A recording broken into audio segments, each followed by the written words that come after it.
नमस्कार मेरे souls followers, welcome to souls guidance.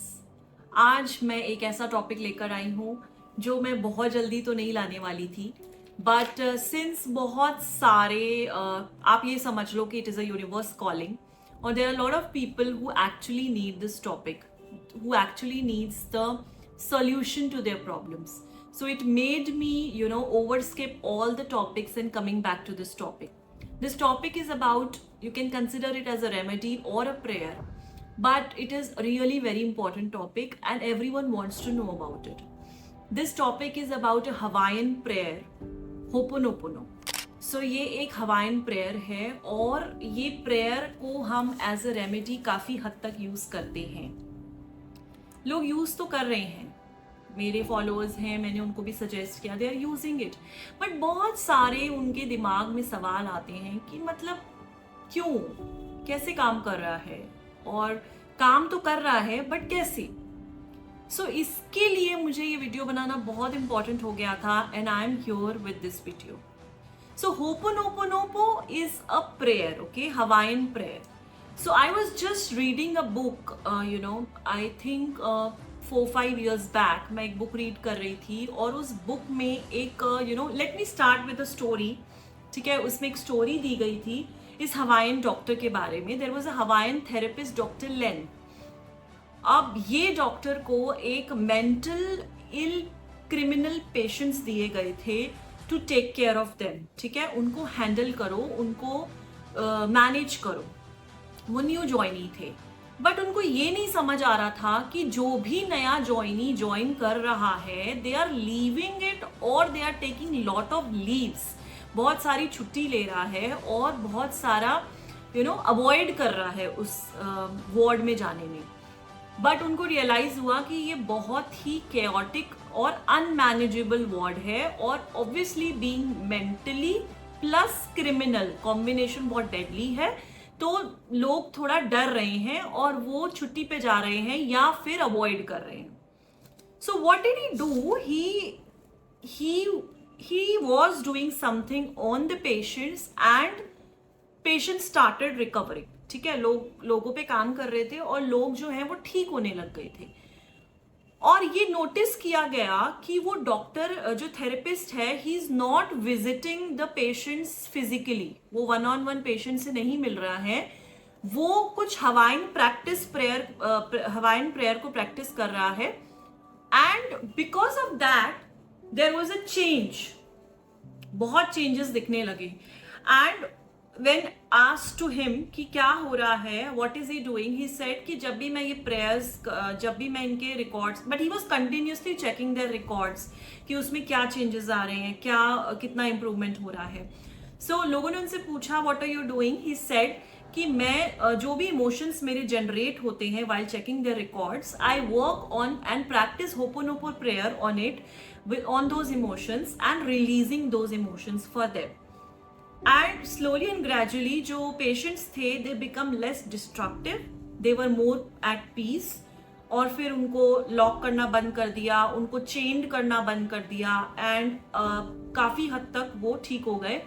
After 4 years वो वार्ड बंद हो गया because everyone was healthy, fit and fine, they were all healed, and after that वो societies में वापस चले गए और एक अच्छी लाइफ जीने लग गए। So this was a story which was mentioned in the book. I realized, okay, this was a very good story, but actually क्या ऐसा होता है? This is my personal experience. I was going through a very hard phase and I was having a series of emotions sometimes wherein my emotions were very much up and down. और उस time पे ऐसा होता था, अगर मेरे emotions up and down हो रहे हैं तो वो एक दिन नहीं, वो 2 से 3 दिन तक रहते थे। And just not me, my whole family was suffering. So I thought, I have read this book और इस बुक में तो प्रूफ दिया गया है, why not try this, and it is very easy prayer. 4 mantras हमें पढ़ने हैं और उसको हमें कंटिन्यूसली रिपीट करना है। Let me try this out. I tried this, okay, मुझे फील हुआ कि मुझे करना चाहिए। I tried this and I found that it started making me feel lighter. मुझे वो जो प्रॉब्लम जिसकी वजह से मैं परेशान हो रही हूँ वो इतनी बड़ी प्रॉब्लम नहीं लग रही थी। धीरे धीरे आई स्टार्टेड रियलाइजिंग, अरे ये तो प्रॉब्लम ही नहीं है। कुछ टाइम बाद मुझे रियलाइज हुआ आफ्टर कंटिन्यूसली प्रैक्टिसिंग मुझे रियलाइज हुआ, अरे ये तो कोई प्रॉब्लम होती ही नहीं है, why I am thinking about it and I am completely out of it. So this is my personal experience and I started suggesting it to people कि आप लोग भी try करो. So people started working on it and they started seeing so much improvement. So hence this is a personal story. अब सवाल ये आता है आपके दिमाग में, करना कैसे है? कुछ नहीं करना है, 4 मंत्रा हैं, 4 सिंपल सी लाइनें हैं जो आपको रिपीट करनी है. I am sorry, please forgive me, thank you, I love you. ये 4 स्टेटमेंट्स हैं जो आपको टेप रिकॉर्डर की तरह रिपीट करनी है.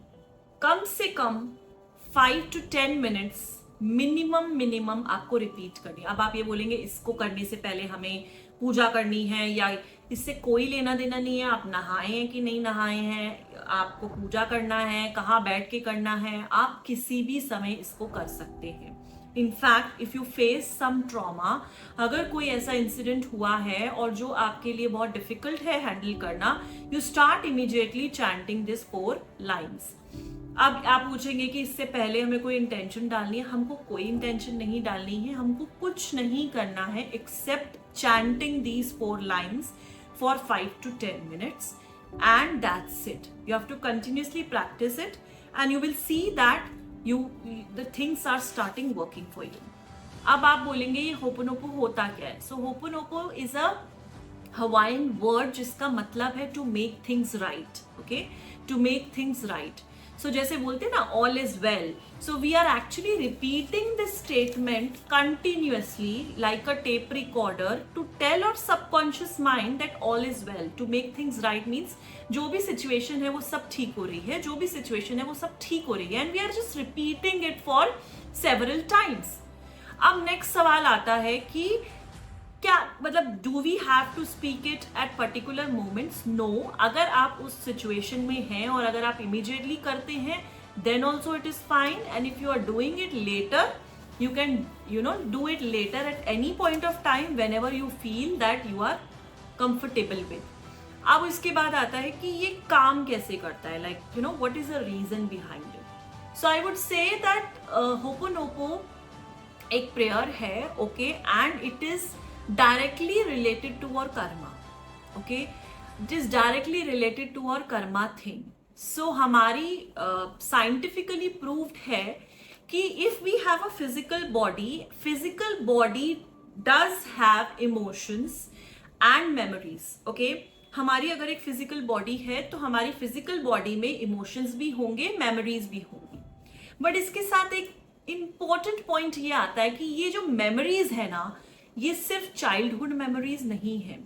This is not only limited to your childhood memories, it is related to your past life memories as well. Childhood memories फिर भी याद रह जाती हैं, लेकिन पास्ट लाइफ मेमोरीज तो हमें याद ही नहीं है. But it is stored in our DNA. Okay, it is stored in our DNA and it is being reincarnated in different lifes. हमारी लीनिएज में चलती आ रही है, हमारे डीएनए में है और वो फर्दर लाइफ्स में आती जा रही है. But as a human being हमारे पास एक बहुत अच्छी अपॉर्चुनिटी है, क्योंकि ह्यूमन बीइंग एक ऐसी लाइफ है जिसका अपना दिमाग होता है, जो स्टडी कर सकता है, जो चीजों के बारे में जान सकता है, रिसर्च कर सकता है. तो एज अ ह्यूमन हम तो लकी हैं कि we can work on it. हम उसको रिजॉल्व कर सकते हैं, हम उस पर सोल्यूशंस निकाल सकते हैं. सो हम एज अ ह्यूमन बीइंग हमको एक अपॉर्चुनिटी मिली है कि अगर हमने ऐसी कोई प्रॉब्लम्स पास्ट में की है, if not in this life, we can actually resolve it, we can actually solve it. अगर हम उसे सॉल्व कर लेते हैं तो हम अपनी आगे की जनरेशन्स को और अपनी करंट जनरेशन को काफी हैप्पी रख सकते हैं. प्रोबेबली ये अपॉर्चुनिटी हमारे ऊपर एंसेस्टर्स के पास नहीं थी, and still we are suffering because they have not been able to solve it up. But now since हम लोग अभी ब्लेस्ड हैं, हम लोगों को इतनी अवेयरनेस आ गई है और probably we are too much aware, या फिर हम ऐसे स्पिरिचुअल पाथ पे हैं कि हमको अवेयरनेस आ गई है. Why not work on it? So how do we work it? First of all we have to take a ownership of the problem. We have to take the responsibility of the problem. Yes, there is a problem. Second, this problem is because of me, and if it is because of me, then only I can solve it. Okay, so first of all, your mind, your emotions will accept that there is a problem and I'm taking a responsibility of my problem, and let me solve it. So you ask for the forgiveness from the creator. जो creator जिन्होंने हमें बनाया है, हम उनसे forgiveness सीख कर रहे हैं. We are seeking forgiveness from them that please forgive us if we have done anything in the past or in the past life, or anybody in our lineage or ancestors have done something, we are seeking forgiveness. So if we are seeking forgiveness, it is automatically clearing our karma baggage. So it is very important to understand before we start working on it. So there are a lot of people, मेरे पास बहुत सारे सवाल आ रहे हैं कि ma'am ये क्यों, मतलब ये 4 स्टेटमेंट से क्या होगा. तो उसका रीजन ये है कि हम अपने कर्मा बैगेज को इरेज कर रहे हैं, and we are making a clean slate after asking for forgiveness. And you see that if you start doing it for whether it is a physical problem और a mental problem or anything which you have been facing so far and you don't know the reason behind it, then understand it's a karmas. It's a karma thing which you have been carrying from your past lives. So how would we know if there is a series of events happening in your life? अगर कोई series of event, कोई patterns आपकी life में आता जा रहा है, आप थोड़ा सोचने की कोशिश करेंगे, प्रॉबेबली आपके ऊपर की जनरेशन्स को भी वो सेम पैटर्न प्रॉब्लम्स हो रही हैं, तो अंडरस्टैंड ये पीछे से आ रही है प्रॉब्लम्स. बट आप लकी हैं, आप अवेयर हो रहे हैं, you have an opportunity to solve this problem. Why not solve it right now? बस just asking for forgiveness, just for statements. I am sorry, please forgive me, thank you, I love you. These simple 4 statements are going to change your life into a better 360-degree positive way. So I would suggest कि कम से कम इसे try करके देखिए. If not forever, try it for 21 days. However, आपको 2-3 दिनों में difference दिखने लग जाएगा, बट अगर आप इसे 21 डेज तक करते हैं तो आप अपनी लाइफ में बहुत सारे चेंजेस देखने लगेंगे. And specially if you are having a problems which is more related to mental level और emotional level, you will immediately see differences. इसके अंदर इमोशनल लेवल पे बहुत सक्सेस रेट्स हैं. फिजिकल लेवल पे तो हमें पता ही होता है प्रॉब्लम क्यों है, बट मेंटल इमोशनल लेवल पे क्यों है वो हमें नहीं पता. And this Hawaiian prayer ho'oponopono आपको इस चीज में बहुत ड्रास्टिक वंडर्स करती है. So I hope I am clear कि मैं जो अपना पॉइंट समझाना चाहती हूँ वो आपको क्लियर हो गया है कि हम अपने कार्मिक बैगेज को जस्ट ये सिंपल 4 स्टेटमेंट से, हवाईन प्रेयर से क्लियर कर सकते हैं. तो क्यों ना करें? Please do it and clear your baggage. Help people all around you so that they should also do it, and bring this awareness everywhere. Start from your house. Start charity from your house by helping everyone. So I would suggest everyone to do it, and I think I have been successfully able to put this point in your mind. अगर आप इसको pray कर रहे हैं, already कर रहे हैं, तो please share it in the comments. क्या चेंजेस आपको दिख रहे हैं? और अगर आप नहीं कर रहे हैं तो स्टार्ट फ्रॉम टुडे. कमेंट्स में ज़रूर लिखिए कि अगर आप इसे कर रहे हैं तो आपको कैसा एक्सपीरियंस रहा है. अगर आप नहीं कर रहे हैं तो लिखिए कि we will do it. Do like, follow, share with everybody all around you to generate good karmas. अपनी लाइफ में और कर्मास अच्छे जनरेट करिए, शेयर करिए सब लोगों से, ताकि वो लोग भी इस प्रॉब्लम का सल्यूशन निकाल पाएं, उसका फायदा ले पाएं. और हाँ, do not forget to subscribe the channel अगर आपने अभी तक नहीं किया है. Just click the bell icon, subscribe it and wait for my next powerful video. तब तक के लिए बाय बाय, नमस्ते, ओम साई राम एंड आत्म नमस्ते. Thank you.